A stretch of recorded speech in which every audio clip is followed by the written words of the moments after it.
So I watched the Fantastic Four First Steps last night, and I thought it was all right, not bad. Probably a lot on the editing floor that I'd like to see.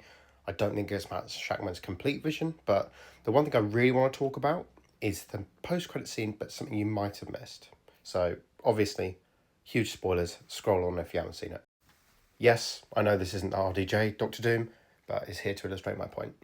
So in the post-credit scene, we see Doctor Doom, kind of a hooded figure from behind with the mask in his hand, holding Franklin, and there's a musical swell and then it cuts. But what I think is more interesting than that is what comes up in soundtrack credits for the track's title by Michael Silvestri.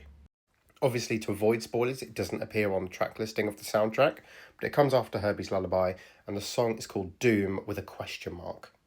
And this is interesting to me. It makes me wonder why they're setting it up as if it's not actually Doom.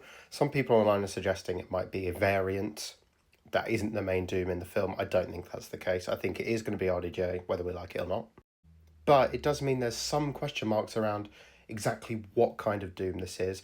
We know it's probably a Tony Stark variant, but maybe the one we see here isn't the real one. It's that universe's version of Doom, the Fantastic Four's dimension version. And that's the one that takes Franklin, but then it emerges that RDJ's big bad Doctor Doom is the one that we find in Doomsday next year.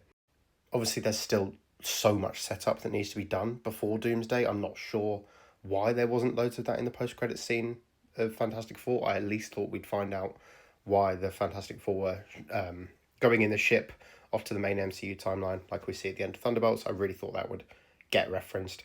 There's a lot of setup that needs to happen and not a lot of time to do it, so this Doom thing is another question mark, but it's one I'm pretty excited to see how it plays out.